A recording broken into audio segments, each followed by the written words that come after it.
air mutlak. Nah, tulis nih, catat baik-baik. Ya, mungkin di sini live streaming ya. Bisa jadi mungkin bisa diulas kembali ya, insyaallah. Yang pertama itu dari 7 air itu dibagi menjadi 4. Pertama air mutlak. Apa sih air mutlak artinya? Tahirun fi nafsihi mutan li ghairihi ghairu makruhin isti'maluhu. Suci secara zat dan dia dapat mensucikan kepada yang lain. Tidak makruh untuk digunakan. Paham? Jadi air mutlak itu suci secara zat dan dia bisa mensucikan. Contoh, kama'il bi'ri fi kaunihi mutlaqan, seperti air sumur yang tadi kita sebutkan, ya kan? Nah, 7 macam air itu masuk kategori air mutlak. Air hujan langsung kita tadahin tuh pakai ember.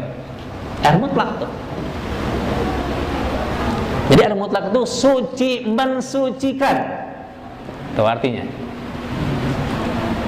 Nah, di sini kata ulama, ingat air mutlak ini jangan sampai ada qaid lazim. Nih sedikit PRT ini agak rumit nih. Ini istilah fikih aja ya. Mungkin saya sederhanakan bahasanya nih. Jadi ingat, air mutlak itu jangan sampai terikat dengan sesuatu yang tetap, permanen. Contoh, ikhwan ngambil air sumur. Contoh nih, dimasak nih air sumur. Tiba-tiba kan udah matang tuh, dicampur teh. Jadi air apa itu? Air teh. Nah, untuk wudu boleh nggak? Nggak boleh, nggak sah. Walaupun suci itu, ya kan? Walaupun suci, air teh itu. Jadi air teh, air susu itu suci, tapi tidak mensucikan.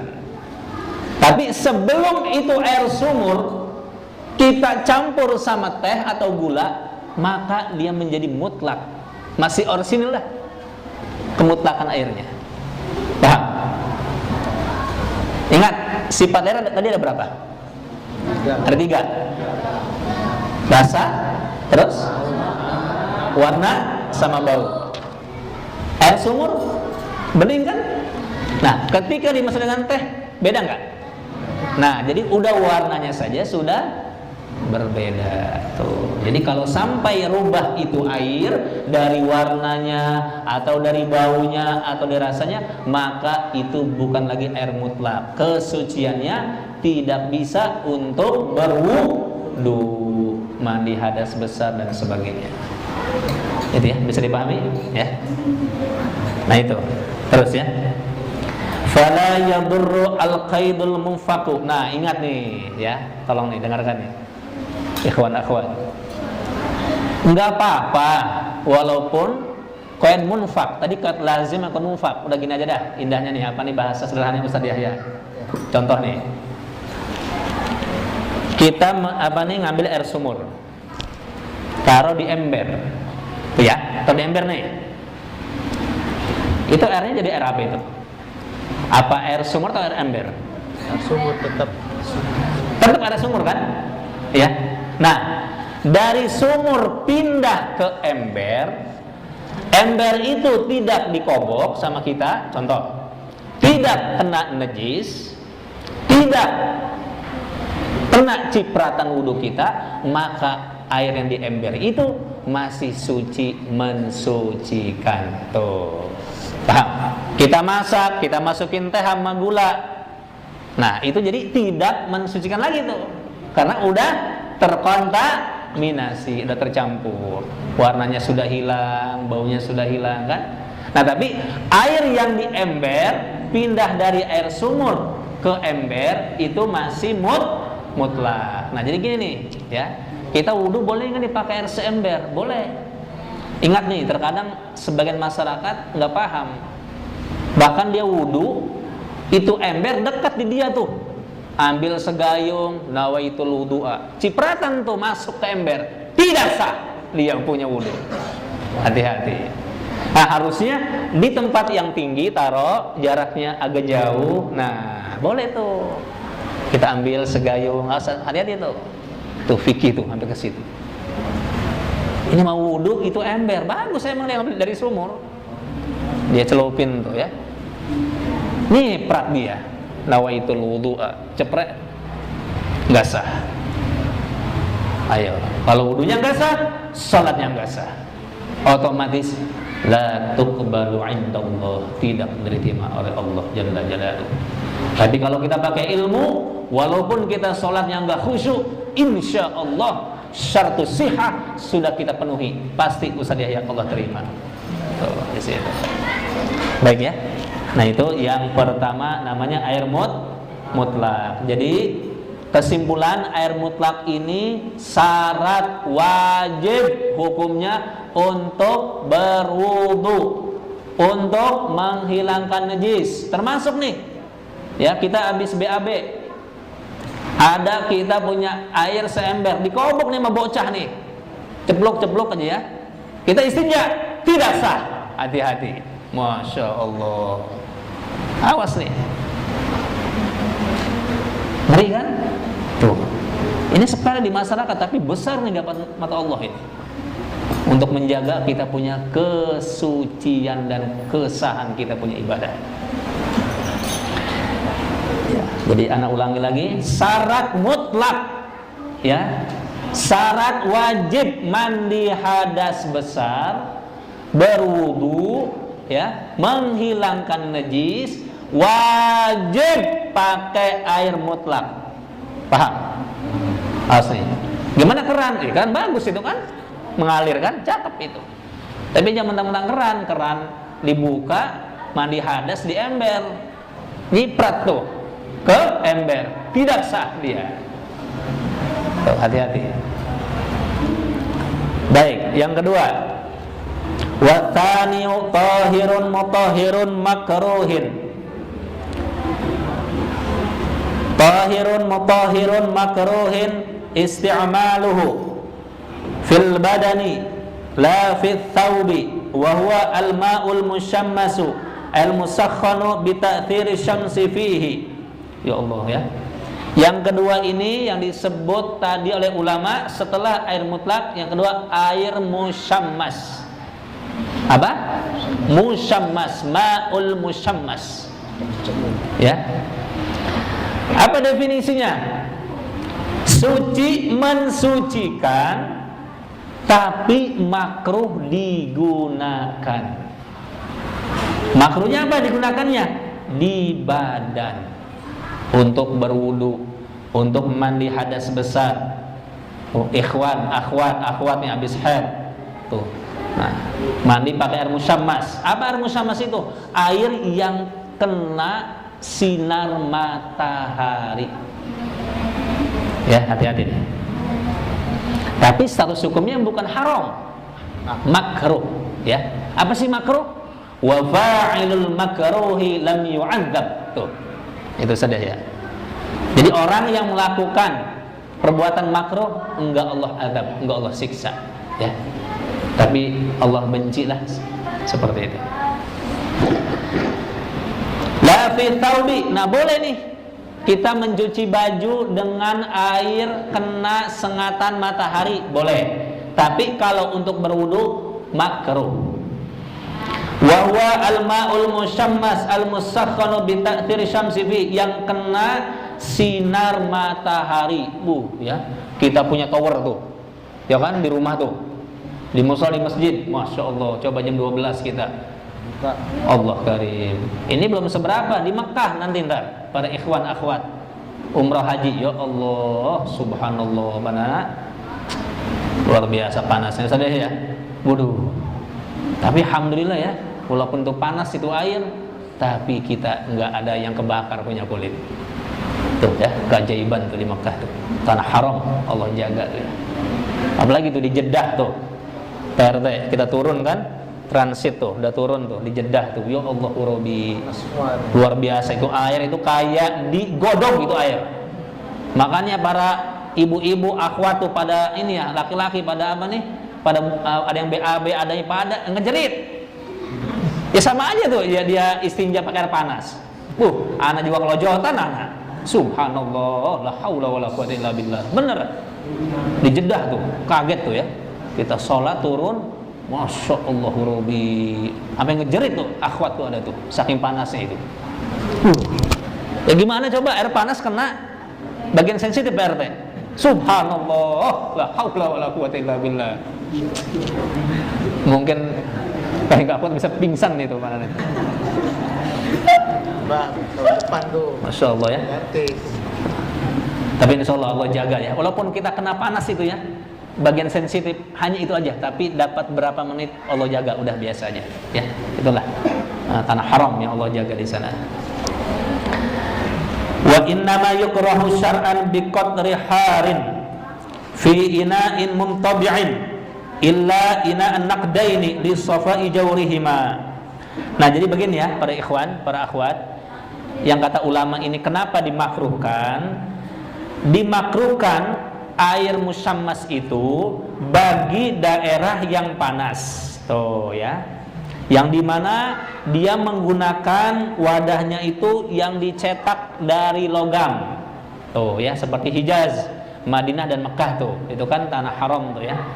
Nah, itu yang memang dimakruhkan. Kalau memang dia pakai logam ya.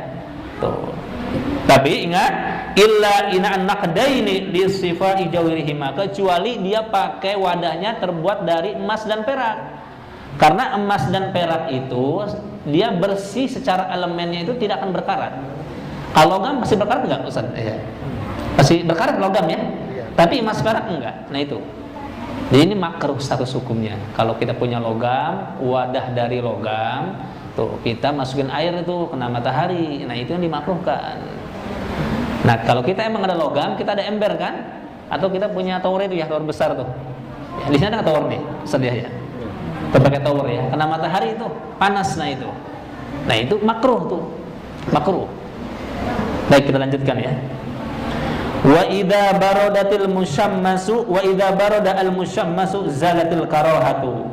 Nah, tapi ingat, kalau memang air tersebut sudah kena sinar matahari tapi tiba-tiba dia dingin, ya, dingin nih. Dingin sendiri nih. Nah, itu kata ulama maka sudah hilang hukum makruhnya. Ya. Jadi kalau kita maksa untuk wudu nggak apa-apa tuh walaupun itu panas, tapi makruh gitu Pak RT. Tapi kalau sudah lihat adem, ya mungkin jam 3 atau jam 4, nah silakan. Zalatil karahatu, maka hilang itu hukum kemakruhan, hukum makruhnya ya. Waqtaran Nawawi adamal karahati mutlaqan ya. Nah di sini kenapa nih ulama melarang? Karena ada hadis Nabi menyarankan kepada Sayyidah Aisyah radhiyallahu taala anha, la taf'ali ya Humaira'u. Nah, jadi ketika itu istri Nabi Sayyidah Aisyah wudu pakai air yang kena matahari. Nah, jadi kata Rasulullah jangan kau lakukan ya Humairah. Tuh, karena apa? Dikhawatirkan di sini kata Nabi fa innahu yurithul barasa. Maka kalau kita wudu air yang kena matahari, maka nanti mengakibatkan penyakit lepra, kusta, belang. Na'udzubillah min dzalik. Tuh ya, hati-hati itu. Nah, tapi oleh ulama dibantah ini hadis. Oh, ini dhaif. Tapi ingat, hati-hati. Walaupun dhaif, ini hadis. Kecuali maudhu gitu, Ustaz ya. Kalau maudhu bukan hadis, gitu berarti. Kalau maudhu hadis palsu, nggak boleh untuk hukum. Ya. Nah, bagaimana nih? Kita punya air nih. Nih, ada satu permasalahan. Air sumur kita ambil, atau sungai kita ambil, kita godok tuh sampai menggolak itu air tuh.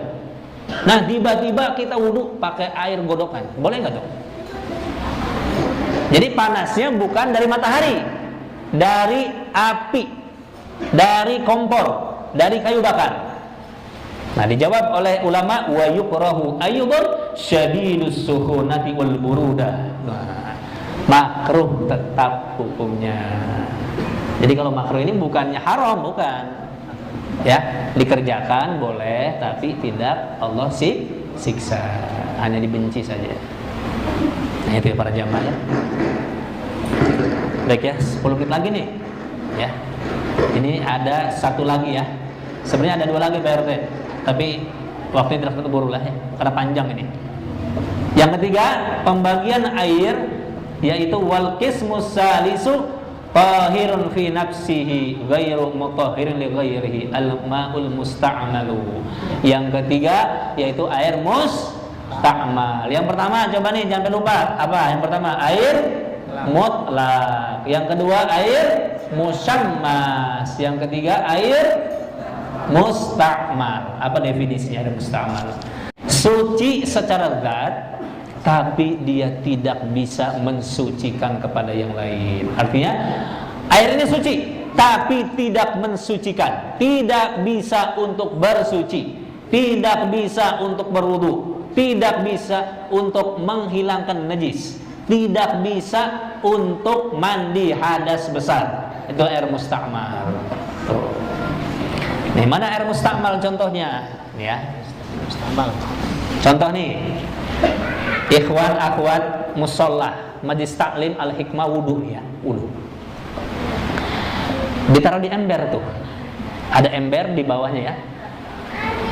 Kita wudu. Nawaitul wudu. Nah, cipratan kita turun ke ember. Nah, itu namanya air musta'mal. Tuh. Paham ya? Kita mandi hadas besar. Contoh. Kita buka itu keran, gayung kita pakai. Set ya. Nawaitul wudu'a. Nah, cipratan itu di bawah ada ember, masuk ke ember, itu namanya musta'mal. Paham? Nah, itu dalam wudu dan mandi. Contoh, di kobok yang tadi Ana bilang tuh. Ada ember isinya air dari sumur, dari sungai, dari air hujan. Dikobok nih sama bocah. Dikobok tuh. Nah, itu sudah musta'mal. Tuh. Masya Allah. Tapi ingat, bagusnya nih ya, memang dulu sunahnya Rasulullah wudu itu nggak pakai keran. Tuh, dimasukin tangan tuh. Kita mau kerja begini kan kita mah. Tuh, gitu tuh. Tuh. Nah, itu kalau begini harus ada kolam besar. Nah, jadi para ulama-ulama terdahulu ngikutin Nabi itu. Jadi ketika anak pesantren di Sukabumi, itu Ustaz, tepatnya di desa Sukaraja, semua pesantren se-Indonesia itu punya kolam untuk berwudu, besar punya kolam. Nah, jadi kalau kita mau selamat, ya mau selamat nih, itu harus mencapai bahkan lebih 2 kulah, itu Ustaz. Nah, syarat air sah untuk berwudu harus 2 kulah. Nah, kulah ini bahasa orang Baghdad. Nah, kalau kita dihitungkan dalam matematika Indonesia, nih ya, paham nih? Perhatikan. Panjang, lebar, dalam 65 cm. Tuh, 2 kulah tuh Ustaz. Ukurannya tuh, PRT. Ana ulangin. Kita wudu di kolom yang besar, itu pasti kan udah lebih kan? Sudah lebih dari 2 kulah. Jadi syarat kita bersuci, syarat kita mandi hadas besar dalam 60 cm. Kolomnya nih ya, kolomnya nih. Terus luas 65 cm. Panjang 65 cm. Itu namanya 2 kulah. Gimana kalau lebih? Sampai 1000, wah lebih bagus. Nah, makanya santri-santri di pondok pesantren itu ada kulah besar, dia wudu di situ, buang air di situ, cuci kaki di situ, sah hukumnya. Gitu berarti. Tuh ya. Nah, makanya selamat tuh. Kalau kita punya kulah besar. Ini di rumah kita punya kolam seiprit. Kecil sekali. Jatuh tikus, ya udah najis itu air. Ya kan? Pesantren dari sini, kolam dari sini ke sana tuh. Masya Allah panjangnya coba. Di situ santri mandi, pengen cuci kaki, cuci kotoran, sah wudu di situ. Karena kata Nabi, kalau sudah air mencapai 2 bulan, falam yunajjishu syai'un. Enggak bakal kena najis, kecuali itu air berubah dari apa tadi? Sifatnya, warna, rasa dan baunya. Kalau sudah tercampur, udah rasanya beda, warna beda, udah dikuras itu kolam. Gitu. Ya. Kita boleh tuh di kolam yang besar wudu, nggak apa-apa kita buang air situ kumur-kumur, silakan. Tuh. Karena di situ airnya banyak, mencapai 2 bulan. Nah itu ya. Nah ini air musta'mal itu tadi apa? Suci, tidak mensucikan. Nah jadi yang terakhir kata ulama, boleh air musta'mal digunakan 3. Yang pertama, katabakhin, seperti memasak, boleh tuh. Ada air kita dari sumur atau dari keran, dikobok nih sama anak nih, sama bocah, itu boleh tuh untuk masak, silakan. Wasyurbin, wa ajnin. Apa ajn? Ajn itu kita bikin adonan roti, biasanya akhwat nih, bikin kue, pakai air dari kobokan tuh, dari dikobok sama bocah, silakan. Wasyurbin untuk minum, silakan. Watandzifin untuk membersihkan, tapi ingat, bukan untuk menghilangkan najis. Kalau ya, ini membersihkan saja. Tuh, lap kaca biar bersih, lap lantai silakan. Tapi kalau ada najis, dia harus air mutlak. Masya Allah. Kita ulangi ya. Pertama, air apa tadi? Air mutlak. Apa definisi air mutlak? Suci dan mensucikan. Nah, tidak makruh untuk digunakan. Yang kedua, air musyammas, air yang kena matahari, yaitu suci, mensucikan, tapi makruh digunakan. Yang ketiga, air musta'mal, yaitu air suci tapi tidak mensucikan. Tuh. Ini masih banyak nih. Air musta'mal terbagi lagi nih, ada satu lagi. Ya, kayaknya nggak cukup nih waktunya. Tuh, kita cukup sejam PRT ya. Masya Allah. Baik, insya Allah nanti ya. Jadi next ya, minggu depan kita akan lanjutkan ya. Masya Allah. Masih banyak lagi nih, sampai al-qismur rabi ma'un najasun, air yang kena najis ya. Wallahu a'lamu bis-shawab. Rabbi zidni ilman warzuqni fahma. Baik.